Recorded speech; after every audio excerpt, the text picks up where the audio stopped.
Hello बच्चों, आज हम लोग करने वाले हैं द्विघात समीकरण से संबंधित कुछ सवाल करेंगे। द्विघात समीकरण से संबंधित अब देख रहे हैं हमारे पीछे लिखा है किस टाइप के एग्जाम में सवाल पूछे जाते हैं और उसे हम कैसे कम समय में हल कर सकते हैं।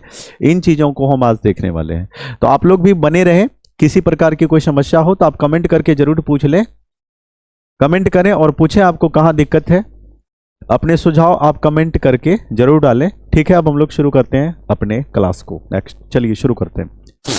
सवाल देखते हैं क्या है। लिखा है यदि बहुपद x स्क्वायर माइनस 7x। बच्चों बहुपद है, बहुपद बहुत बड़ी बात नहीं है। बहुपद, जब बहुपद की चर्चा हो जाए मैं आपको कहूंगा जहां पे बहुपद की बात हो रही हो, जहां पे बात आ रही हो बहुपद की, तो वहां पे आपको कुछ नहीं करना है। बहुपद है तो बहुपद के लिए मैं फिर वही कहूंगा, एक फॉर्मूला जिसको मैं कहूंगा ये फॉर्मूला जिंदाबाद है और वैसा ही रहेगा। तो क्या है फॉर्मूला? जैसे हम लोग जानते हैं बहुपद के लिए अल्फा प्लस बीटा का जो मान होता है माइनस बी बटा में ए होता है, और अल्फा इंटू बीटा का जो मान होता है, अल्फा इंटू बीटा का जो मान होता है वो सी बटा ए होता है। बस इसके बाद आपको यहां कुछ जानने की आवश्यकता नहीं है। फिलहाल में इतना तो मैं जरूर कहूंगा। हमें कह रहा है कि अल्फा माइनस बीटा का मान निकालने के लिए, कि अल्फा माइनस बीटा दिया है एक है तो हमें के का मान निकालना है। यहां जो के है वो के का मान हम लोग निकालेंगे। तो चलिए अब हल शुरू करते हैं। हल इसका करेंगे कैसे? हाँ, एक चीज बता दूं, इस टाइप के सवाल है ना सब्जेक्टिव में पूछे जाते हैं, 2 नंबर के पूछे जाएंगे, पूछे जा सकते हैं, तो लेते हैं। अल्फा प्लस बीटा का मान कितना है? याद रखें अल्फा प्लस बीटा का मान हम लोग वैसे भी रख सकते हैं कब? जब आगे यहां कुछ नहीं हो। आगे यदि कोई संख्या रहती है तो हम इस तरीके से नहीं कर पाएंगे। आगे यदि कोई संख्या ना हो तब हम अल्फा प्लस बीटा का मान, यदि यहां पे माइनस है तो वो अपने आप में ये यहां पे प्लस आप ले सकते हैं। और अल्फा इंटू बीटा का जो मान है वो कितना है? लास्ट में जो मान है वो अल्फा इंटू बीटा का मान होता है, जो मान हमारे पास दिया है। क्या है वो मान? के। हम लोग सीधे लिख लेते हैं, के दिया है। ठीक, क्या निकालने के लिए कह रहा है? अल्फा माइनस बीटा बराबर 1 दिया है। जो दिया है उसी से बनेगा, ज्यादा करना नहीं है मुझे कुछ। जो दिया है इसी से सवाल चलेगा। तो ये बताइए अल्फा माइनस बीटा दिया है कि नहीं दिया है? आप कहेंगे हाँ दिया है। इसका यदि स्क्वायर हम कर लेते हैं तो हमें के का मान प्राप्त करना है, तो हम ये भी तो कह सकते हैं अल्फा प्लस बीटा का होल स्क्वायर, क्योंकि अल्फा प्लस बीटा का भी मान अपने पास है। माइनस में हम कह सकते हैं, चूंकि इसका यदि यहां पे इसको मैं थोड़ा सा कुछ देर के लिए ये करके दिखा दूं, a square plus b square minus में 2ab होगा, और इसको यदि करके दिखा दूं तो a square plus b square plus में 2ab होगा। तो यहां पे यदि -4ab लिख दूं तो क्या ये दोनों बराबर नहीं है? आप कहेंगे हाँ ये दोनों बराबर है। बराबर है कि नहीं ये बताइए? ये बराबर है। जब बराबर है तो मैं अब लिख कैसे सकता हूं इसको? मैं थोड़ा सा यहां पे, ये तो मैंने आपके समझाने के लिए ये किया है, ये हमें लिखने की आवश्यकता नहीं है। हम डायरेक्ट करेंगे। क्या करेंगे? अल्फा माइनस बीटा का होल स्क्वायर बराबर में अल्फा प्लस बीटा का होल स्क्वायर, क्योंकि यहां पे देखिए इतने का सूत्र तो हो गया अल्फा प्लस बीटा का होल स्क्वायर, या फिर आप ये कह सकते हैं ए प्लस बी का होल स्क्वायर। बचा क्या? -4ab। ये हमने क्यों किया ये आपको जानना बहुत जरूरी है। आखिर में ऐसा हमने क्यों किया? ये इसीलिए किया क्योंकि हमारे पास क्या क्या चीज दिया है। देखिए अल्फा माइनस बीटा का मान गिवन है, कितना है? 1 है। तो यहां पे आप 1 रखिए, 1 का square minus alpha plus beta का मान हमने निकाल लिया सवाल से, कितना है? 7 का स्क्वायर माइनस में 4 अल्फा इंटू बीटा। हमें अल्फा इंटू बीटा का ही मान निकालना, क्योंकि अल्फा इंटू बीटा की जगह पे के है। यहां पे बच्चों मैं के लिखने वाला हूं। किसी को यदि कोई दिक्कत है आप जरूर बता दें। आपको एक बार जानकारी दे दूं कि हमारा क्लास ऑनलाइन ऑफलाइन दोनों चलता है, तो ये तो जानकारी आप ऑनलाइन बच्चों के लिए है कि आप कमेंट करके पूछ लें। बाकी जो हमारे ऑफलाइन बच्चे जो हमारे सामने बैठे हैं, मैं इनसे भी कहूंगा कि यदि किसी प्रकार की कोई समस्या हो तो आप सब पूछ सकते हैं। कहीं भी कोई दिक्कत हो तो आप पूछ सकते हैं। और ऑनलाइन वालों के लिए जो अभी हमारी वीडियो यूट्यूब चैनल, हमारे चैनल एसएससी कंसेप्ट क्लियर या फिर एसएससी मैथ पे देख रहे हैं, या फिर हमारे फेसबुक पेज एसएससी मैथ पे देख रहे हैं, तो उनके लिए आप कमेंट करके आप किसी भी शंका का समाधान करा सकते हैं। चलिए, तो 1 का स्क्वायर कितना होगा? 1 बराबर में 7 का स्क्वायर कितना होगा? 49 माइनस में 4k। मैं थोड़ा सा इसको यहां कर लेता हूं, इस साइड में कर लेता हूं, आप यहां देख लीजिए। यहां पे क्या होगा? 49 यहां पे क्या है? प्लस इधर आके क्या हो जाएगा? माइनस होगा। होगा कि नहीं होगा? माइनस होगा।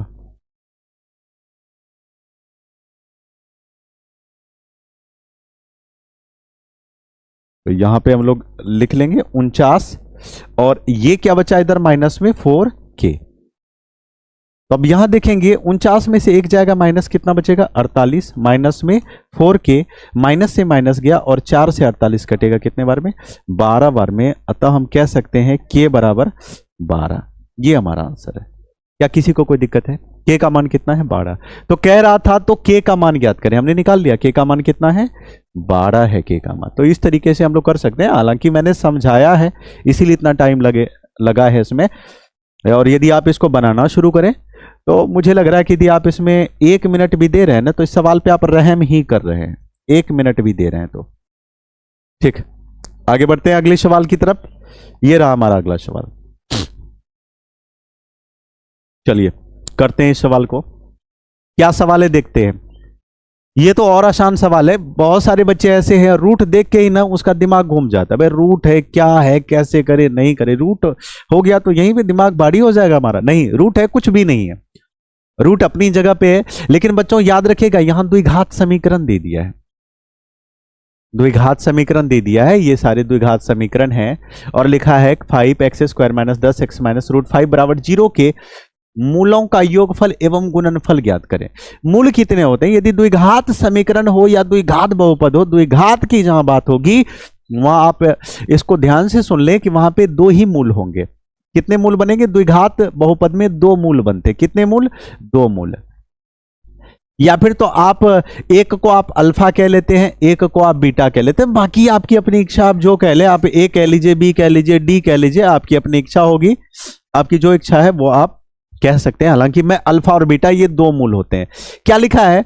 मूलों का योगफल ज्ञात करें। चलो ठीक है, मूलों का योगफल क्या होता है? मैं यहां से अब हल शुरू करने वाला हूं। मूलों का योगफल कह रहा है निकालने के लिए। मूलों का योगफल, मूलों का योगफल निकालने के लिए कह रहा है। तो मूलों का योगफल यदि कहेगा तो मूलों का योगफल क्या होता है? मूल क्या है? सबसे पहले आप ये देखें, मूल मतलब अल्फा प्लस में बीटा, और योगफल का मतलब मूलों का योगफल होता है माइनस बी बटा में ए। होता है कि नहीं होता है? हाँ, यही होता है, माइनस बी बटा में ए। तो हमें अल्फा प्लस बीटा का मान ज्ञात करने के लिए क्या रहा? तो माइनस बी। बी का मान क्या है बच्चों? याद रखिएगा जो बीच में होता है ना वो बी का मान कहलाता है। मैं ज्यादा लिखने वाला नहीं हूं, बीच वाला मान बी का कहलाता है। तो यहां पे आप -10 लिख लीजिए, और आगे जो होता है वो ए का मान कहलाता है, जो x² का गुणांक है, यहां √5, यहां पे आप √5 इसको लिख लीजिए। चलिए करते हैं इसको। कितना हो गया? अल्फा प्लस बीटा बराबर में माइनस माइनस प्लस कितना हो गया? 10 बटा में √5। याद रहे नीचे रूट नहीं रहना चाहिए, हमेशा याद रहे नीचे रूट नहीं रहना चाहिए। यहीं पे नहीं छोड़ना है, गलत हो जाएगा। नीचे रूट नहीं रहना चाहिए। तो नीचे रूट को खत्म करने के लिए हम क्या कर सकते हैं? हमारे पास एक फॉर्मूला है, वो है हरों का परिमेयकरण। यहां से हम लोग हरों का परिमेयकरण कर लेते हैं। हरों का प्रमेयकरण। नहीं, ये बहुत सारे बच्चों की समस्या होती है कि सर कब हरों का परिमेयकरण कब करना चाहिए? हरों का परिमेयकरण कब करना चाहिए? बच्चों जब नीचे रूट आ जाए, आप बिना सोचे समझे आप हरों का परिमेयकरण करें, आपका आंसर निश्चित ही आएगा। मैं आपको करके दिखाता हूं हरों का परिमेयकरण। चलिए, तो अल्फा प्लस बीटा बराबर में हरों का परिमेयकरण कैसे किया जाता है? यहां पे है 10 √5 है, तो कुछ मत करिए, गुना करिए। हर मतलब क्या? नीचे वालों का परिमेयकरण करना है। तो √5 ऊपर भी, √5 नीचे भी, आप गुना कर देंगे, ज्यादा आपको कुछ करने की आवश्यकता नहीं है। तो यहां कितना हो जाएगा? 10 √5 अब बटा में कितना हो जाएगा, यहां पे आप देखेंगे √5 गुना √5, 5 ही हो जाएगा, और 5 का 5 से 10 में भाग देंगे बच्चों 2 होगा, और आप प्यार से कहेंगे सर 2√5। ये हमारा एक आंसर निकल गया। वह एक आंसर क्या निकला, अल्फा प्लस बीटा का मान। किसी को कोई तकलीफ है यहां पे, किसी को कोई दिक्कत है यहां पे, किसी को दिक्कत हो, मैं बार बार कह रहा हूं, हमेशा कहता ही रहूंगा, हमारा काम है कहना, मैं कहूंगा, हमेशा कहूंगा, और मैं जब तक यहां हूं तब तक कहूंगा कि आप कमेंट करके पूछ लें। और जैसा कि आपको मैंने पहले ही बता दिया, हमारा क्लास दोनों मोड में चलता है, तो ऑफलाइन बच्चों को भी यदि किसी प्रकार की समस्या हो, कोई दिक्कत है नहीं ना है, ठीक, आगे लेते हैं। आगे अब हम लोग करते हैं, अब फिर क्या कहा है हमने, मूलों का योगफल तो निकाल लिया, अब गुणनफल भी निकालना है। तो मूलों का गुणनफल बराबर सूत्र क्या होता है, मूलों का गुणनफल, मूलों का गुणनफल। तो मूलों का गुणनफल बराबर सूत्र होता है बच्चों C बटा ए, C बटा ए। मूल क्या है, एक अल्फा है इंटू बीटा है, और C का मान कितना है, पीछे जो है ना वो C का मान है, कुछ मत करिए, -√5, पीछे जो है -√5, ये C का मान होता है, -√5, और A की जगह पे क्या है, √5, A की जगह पे कितना है, आगे जो है वो √5, तो √5 कट गया कितने बार में, एक बार में, तो अल्फा इंटू बीटा का मान कितना आया, आप कहेंगे सर 1 आया। तो क्या कोई दिक्कत है किसी को, एक बार देखिए इसको ठीक से, कोई दिक्कत है किसी को, है कोई समस्या नहीं ना है, ठीक, आगे बढ़ते हैं। ये देखते हैं, फिर वही सवाल, मुझे लग रहा है कि इसको छोड़ देना चाहिए, आपसे हो जाएगा, लेकिन छोड़ूंगा नहीं, छोड़ूंगा नहीं मैं। द्विघात समीकरण ये है, लिखा है कि का विविक्त कर ज्ञात कीजिए, विविक्त कर ज्ञात कीजिए, और फिर मूलों की प्रकृति ज्ञात कीजिए। बड़े मजेदार सवाल हैं। सबसे पहले विविक्त कर बराबर सूत्र होता है, मैं इसको सबसे पहले मैं लिखता हूं, x² माइनस कितना है 5x, प्लस में क्या है 3, बराबर में क्या है 0 है। तो a का मान कितना हो जाएगा, जो x² सबसे आगे कुछ नहीं तो 1, x² के जो आगे है, हालांकि कुछ है ही नहीं, कुछ नहीं तो 1। अब b का मान क्या होगा, जो x का गुणांक है, x का गुणांक का मतलब x जिससे गुणा है, तो माइनस में 5, और लास्ट का जो मान होता है बच्चों वो c का मान होता है, ठीक है, ये हमने abc का मान रख लिया। अब विविक्त कर का जो सूत्र होता है, विविक्त कर, अब इसको ध्यान से देखेंगे, विविक्त कर का जो सूत्र होता है वह सूत्र होता है, मैं विविक्त कर का सूत्र यहां पे आपको लिख रहा हूं, विविक्त कर बराबर होता है b² माइनस 4ac बराबर में 0।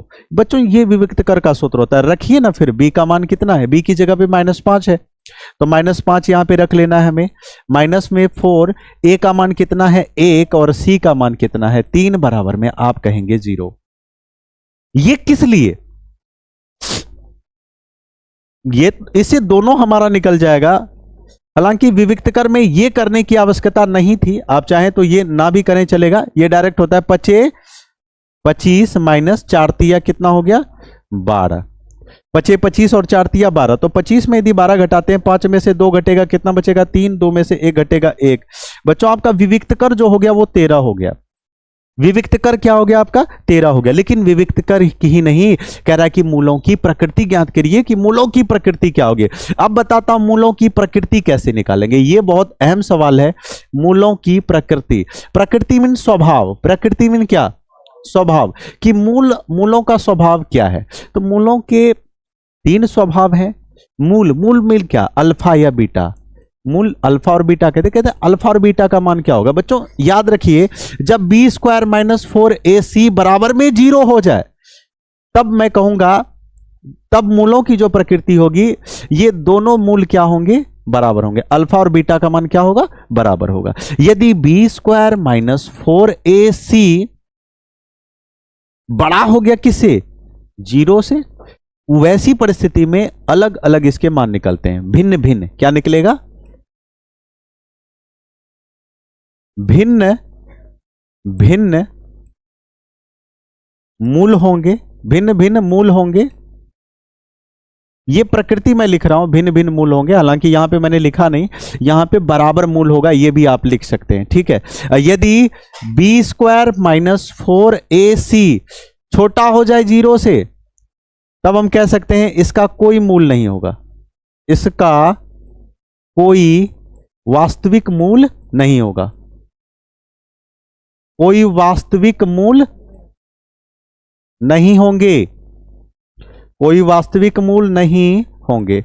यह आपने देखा कि द्विघात समीकरण में ये 3 टाइप के होते हैं, भिन्न भिन्न मूल या इसका कोई वास्तविक मूल नहीं हुआ, ये 3 होते हैं।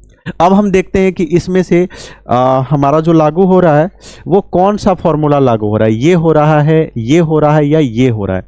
देखें क्या हो रहा है।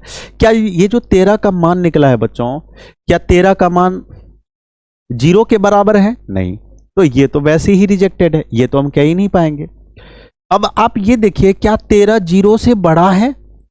क्या 13 0 से बड़ा है? 0 से बड़ा है? आप कहेंगे हाँ सर 0 से बड़ा है।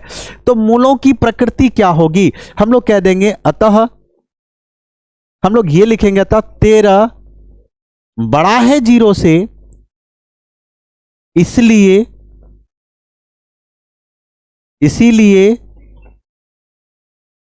मूलों की प्रकृति नहीं, इसीलिए लिख लीजिए बड़ा है अतः या फिर ये लिख लीजिए यहां पे ऐसे, 13 बड़ा है 0 से, अतः क्या होंगे? भिन्न भिन्न मूल होंगे। कैसे मूल होंगे? भिन्न भिन्न मूल होंगे। अल्फा और बीटा का जो मान निकलेगा वो अलग अलग निकलेगा। बस ये था हमारी मूलों की प्रकृति, वो था हमारा विविक्त कर। इस तरीके से आप सवाल को कर सकते हैं। आशा है कि ये सवाल आपको समझ में आया होगा। चलिए इसी से हम लोग अगले सवाल की ओर बढ़े, देखते हैं। चलिए निकालिए इसको फटाफट, कमेंट करके इसका आंसर बताइए, और बाकी शेष जो हमारे सामने बच्चे बैठे हैं वो ऐसे मुझे आंसर बताएं क्या होगा। जल्दी करते हैं इसको। क्या लिखा है? P का मान ज्ञात करें यदि समीकरण, किसका मान ज्ञात करना है? P का मान ज्ञात करना है। क्या किसी को कोई तकलीफ है? नहीं। काहे कि P का मान ज्ञात करें। अब P का हमें मान ज्ञात करना है किसका? यदि समीकरण दिया है। समीकरण क्या दिया है? px into x minus 2 plus 6 बराबर में 0। कुछ मत करिए, कर भी क्या सकते हैं, कर भी क्या सकते हैं हम लोग? कुछ नहीं कर सकते। लेकिन याद रखिए यह समीकरण है, याद रखें यह क्या है? समीकरण है। फिर उसके मूल ज्ञात करना है। जब सबसे पहले यह पता करते कि समीकरण कौन सा है, द्विघात है, त्रिघात है, कौन सा है। तो ये लिखा है, एक बार गुना करके देख लेते हैं। p गुना एक्स स्क्वायर क्या हो जाएगा? पी एक्स स्क्वायर माइनस इसको करेंगे तो 2px हो जाएगा, आप प्लस में कितना हो जाएगा? 6। तो बच्चों बताइए पहले कौन सा समीकरण है? कौन सा समीकरण है? द्विघात समीकरण है। जब द्विघात समीकरण है तो क्या है कि इसके मूल, और हां एक चीज दिया है कि मूल बराबर हैं। इसके मूल मतलब अल्फा बराबर बीटा है, इसके मूल क्या है? बराबर है। दे दिया है मूल बराबर है, हमें P का मान ज्ञात करना है। जब मूल बराबर हैं तो हमारा जो सूत्र होता है, जब मूल बराबर होंगे तो मैं थोड़ा सा पहले लिख लूं, A का मान क्या होता है? A का मान कितना होता है? A का मान P होगा, और B की जगह पे -2P होगा, और C की जगह पे होगा 6। जब बच्चों यहां दिया है कि मूल बराबर हैं, तो मूल बराबर हैं तो क्या, यदि मूल बराबर हैं तो हम कह सकते हैं कि b² - 4ac बराबर में 0 होता है, तभी उसका मूल क्या होता है? बराबर। तो b की जगह पे मान रखिए, माइनस में कितना हो जाएगा? 2p का होल स्क्वायर माइनस 4 गुना a का मान कितना है? p, और c का मान है 6, बराबर में क्या देना है? 0। मैं यहां पे कर देता हूं क्या, चलिए हल करिए। 2 दूनी 4, माइनस का प्लस हो जाएगा, यहाँ पे माइनस का स्क्वायर प्लस 2 दूनी 4, माइनस में कितना हो जाएगा? 6 चौक 24p, 24p बराबर में 0। क्या कुछ कॉमन हो रहा है? हाँ, आप कहेंगे 4p सर कॉमन हो रहा है, तो क्या बचा? p माइनस में 6 बराबर में 0। तो यदि हम यहां पे कह सकते हैं, यदि, हालांकि हमें किसका मान ज्ञात करना है? p का मान ही ज्ञात करना है, हमें p का ही तो मान ज्ञात करना है, मूल तो निकालना है नहीं, हमें किसका मान ज्ञात करना है? p का। अच्छा ये बताइए यहां पे कितना है? 4p, तो ये आपस में क्या है? गुना है। इधर आके कितना हो जाएगा? ये यदि गुना है, ये 4p इधर क्या है? ये 4p इधर गुना है, तो इधर आके क्या हो जाएगा? भाग। तो यहां पे हम लोग लिखते हैं p - 6, ये 4p इधर क्या है? गुना है, इससे आके 0 से भागो के कितना हो जाएगा? 0 ही हो जाएगा। तो 6 माइनस है, इधर आके क्या हो जाएगा? प्लस हो जाएगा और p का मान बच्चों 6 होगा। ठीक है, किसी को कोई दिक्कत है? किसी को? चलिए ठीक है, अगला सवाल करते हैं।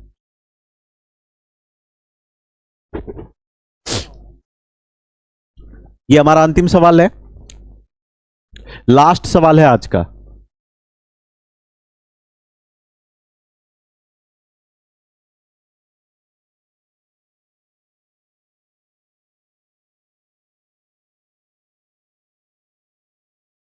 लास्ट सवाल है, क्या लिखा है कि द्विघात समीकरण को पूर्ण वर्ग बनाने की विधि से हल करें। अब ये बहुत इंपॉर्टेंट है और ये सवाल 5 नंबर के पूछे जाते हैं कि पूर्ण वर्ग बनाने की विधि से इसको हल करना है। चलिए मैं इसको हल करके बताता हूं क्योंकि बहुत ही मजेदार सवाल है ये। क्या लिखा है? 2x² प्लस में x माइनस में 4 बराबर में 0। इसका सबसे पहला कुछ स्टेप है। पहला स्टेप है, यहां पे लिखता हूं स्टेप 1। इसका जो स्टेप 1 है, स्टेप 1 क्या है? स्टेप 1 ये है कि x² के गुणांक को खत्म करना है।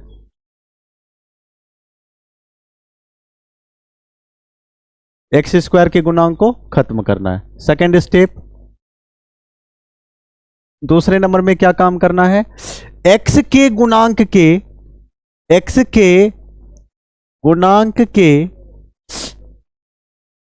आधे का वर्ग, x के गुणांक के आधे का वर्ग एक बार जोड़ते हैं और एक बार घटाते हैं, और एक बार घटाते हैं। लास्ट स्टेप है और थर्ड स्टेप में हमारा आंसर ही निकल के आ जाता है। उसके बाद सूत्रों का परीक्षण।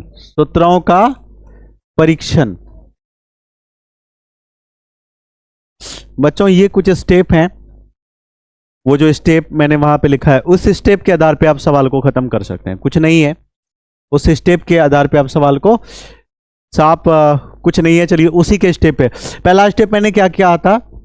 फर्स्ट स्टेप में मैंने लिखा था कि x² के गुणांक को क्या करना है? x² के गुणांक को खत्म करना है। पहला स्टेप हमारा ये है, x² के गुणांक को खत्म करना है। तो x² का गुणांक क्या है? 2 को खत्म करने के लिए क्या करना पड़ेगा? 2 से भाग, सब में किससे भाग? 2 से। इधर 0 में दे या ना दे कोई फर्क पड़ने वाला नहीं है। चलिए कटाइए इसको, 2 से 2 कट गया, ये कट गया कितने बार में? 2 बार में। बचा क्या हमारे पास? x² प्लस में x/2 माइनस में क्या बचा? 2 बराबर में 0। ये पहला काम बच्चों हमने किया। पहला काम क्या किया? x² के गुणांक को खत्म कर लिया। क्या x के आगे कुछ दिख रहा है? आप कहेंगे बिल्कुल नहीं। सेकंड नंबर में देखिए, स्टेप 2 में क्या है? x के गुणांक के आधे का वर्ग। अब x के गुणांक के, तो x किससे गुना है बच्चों? x में जो 2 लिखा है, x/2 का मतलब जो x गुना है ना वो 1/2 से गुना है। किससे गुना है? 1/2 से। तो x के गुणांक, x का गुणांक है 1/2। 1/2 का जब आधा करेंगे, आधा मतलब 2 से भाग देना है, तो 1 कितना हो जाएगा? 4 हो जाएगा। आधे का वर्ग एक बार क्या करना है? आधे का क्या करना है? वर्ग कर देना है, एक बार जोड़ना है और एक बार घटाना है। चलिए आते हैं, x² प्लस इसका जो आधा है, पहले x/2 का आधा कितना हो जाएगा? ये जितना भी है रहने देंगे। फिर हमें क्या करना है? इसके आधे का वर्ग एक बार जोड़ दिए, एक बार घटा दिए। क्या किसी को कोई तकलीफ है यहां पे? क्या किसी को कोई दिक्कत है? नहीं, बहुत बढ़िया। उसके बाद ये यहां देखिए, यहां पे -2 है, उधर जाके क्या हो जाएगा? +2। अब आप चलिए, ये काम भी हमने कर दिया, ये काम भी हमने कर दिया। उसके बाद जो थर्ड स्टेप है वो है सूत्रों का पता लगाना, सूत्रों का परीक्षण करना कि कौन सा सूत्र बन रहा है। कौन सा सूत्र बन रहा है ये देखिए। यहां आप कहेंगे इसको a², यहां पे देखिए मैं बताता हूं आपको सूत्र का पता, नहीं तो बहुत सारे बच्चे कंफ्यूजन में हो जाते हैं भाई सूत्र कैसे पता करें कि कौन सा सूत्र बनता है कौन सा नहीं। तो इसकी भी समस्या मैं हल कर देता हूं कि आप सूत्र का कैसे पता लगाएंगे। यहां देखें, x के आगे यदि प्लस वाला है ना तो ये प्लस वाला सूत्र होगा, ए प्लस में a प्लस बी का होल स्क्वायर बराबर ये सूत्र होता है, क्योंकि यहां पे प्लस है तो प्लस वाला सूत्र होगा, यहां पे यदि माइनस रहता तो माइनस वाला सूत्र होता। क्या आप ये सोच रहे हैं? हाँ वही होता। इसके आधार पे आप प्लस माइनस को पता कर सकते हैं कौन सा सूत्र लगेगा। आप इसको कह सकते हैं ए स्क्वायर, ये हो जाएगा, इसको आप बी स्क्वायर कह सकते हैं, इसको 2ab कह सकते हैं। तो a square plus b square plus 2ab का सूत्र होता है ए, बी की जगह पे क्या है 1/4, इसका होल स्क्वायर। तो बच्चों इन तीनों की जगह पे, इन तीनों के बदले ये सूत्र बन गया। इधर जो बचा 1/4 उसको भी उधर ही कर लेते हैं, यहां पे 2 है, यहां माइनस है, उधर जाके कितना हो जाएगा इधर, सही थी उधर कर लिए। क्या किसी को कोई दिक्कत है यहां पे? नहीं। चलिए आगे आते हैं। तो x प्लस 1/4 का कितना हो जाएगा होल स्क्वायर, बराबर में यहां कितना हो जाएगा 2 प्लस 1/4 का स्क्वायर करेंगे कितना हो जाएगा 16। फटाफट इसको हल कर लेते हैं। 1/4 का कितना हो जाएगा यहाँ पे होल स्क्वायर, और 16 दूनी 32 1, 16 दूनी 32 1, 33 बटा में 16, 33 बटा 16, और स्क्वायर इधर आके क्या बनेगा रूट बनेगा। तो x प्लस में 1/4 बचा यहाँ पे। बच्चों याद रखेंगे रूट में प्लस और माइनस दोनों होता है। 33 का तो वर्गमूल होता नहीं, लेकिन 16 का तो वर्गमूल हुआ, कितना हुआ 4। अब एक बार प्लस एक बार माइनस, यहां पे लिख लेंगे प्लस लेने पर, प्लस लेने पर तो x प्लस 1/4 हो जाएगा, बराबर में यदि प्लस लेते हैं तो 33 बटा में कितना लेना पड़ेगा 4। अच्छा ये 1/4 प्लस है, उधर जाके कितना हो जाएगा माइनस में 1 बटा कितना हो जाएगा 4, घटाने के बाद कितना हो जाएगा। ये मैं स्टेप मिटा देता हूं, आप इसको उतार लीजिएगा, देख लीजिए, इसको नोट कर लीजिए, आप इसको नोट कर लीजिएगा, ठीक है, क्योंकि इसका काम अब हो चुका है, हम लोगों ने सारे स्टेप कर लिए हैं। इसको आप उतार लीजिएगा, या फिर समझ में नहीं आए तो वीडियो पॉज करके भी देख लीजिएगा, आगे पीछे करके आप देख सकते हैं। चलिए शुरू करते हैं। कितना हो जाएगा यहाँ पे x बराबर कितना हो जाएगा, तब देखिए ये चूंकि जब बेस समान हो ना, बेस समान हो, नीचे 4, यहाँ पे होगा √33 माइनस में 1, x का एक ये वैल्यू, ठीक है, ये तो हमने प्लस लिया। अब लेंगे माइनस लेने पर, क्या लेने पर माइनस लेने पर क्या होता है, तो माइनस भी लेना है। तो x प्लस में 1/4, अब बराबर में इस बार यहाँ पे जो क्या करना है, चूंकि प्लस ले चुके हैं माइनस लेंगे, तो माइनस लिखेंगे √33 बटा में 4, ये था हमारा। तो x बराबर क्या हो जाएगा, ये प्लस इधर आके कितना बनेगा माइनस बनेगा, प्लस से इधर आके क्या बनेगा माइनस 1/4। तो इसको फटाफट कर लेते हैं, 4 4 का लघुत्तम कितना 4 ही, तो माइनस रूट में 33 माइनस में कितना 1, तो बस यही आंसर। अब आगे कुछ होगा ही नहीं। क्या आगे कुछ हल हो रहा है, नहीं हो रहा है। तो अतः हमारे ये 2 शून्यक निकल गए। इसके लिखा है पूर्ण वर्ग बनाने की विधि से इसको हल करें, तो हम लोगों ने निकाल दिया, 1 शून्यक वहां निकाल दिया और 1 शून्यक यहां निकाल दिया, या फिर कह सकते हैं अतः। लास्ट में क्लियर कर दें, क्योंकि एग्जामिनर को आपका आंसर दिखे, एग्जामिनर को आपका आंसर दिखे, इसके लिए आप यहां पे जरूर लिख लीजिए अतः √33/4 माइनस में 1, कॉमा में कहेंगे माइनस √33 माइनस 1/4, ये जरूर कर दें ताकि एग्जामिनर को सीधा आपका आंसर दिखे, और जितना भी नंबर इसमें मिलना हो 5 2 1 जितना भी नंबर का मिलना हो, हालांकि ये 2 नंबर का नहीं, प्राय 5 नंबर के पूछे जाते हैं, 5 नहीं तो 2 नंबर तो पक्का रखिए इसको। तो इस तरीके से सवाल को हम लोग कर पाएंगे। ठीक है, आज इतना ही करेंगे, फिर अब मिलते हैं अगले वीडियो में। धन्यवाद।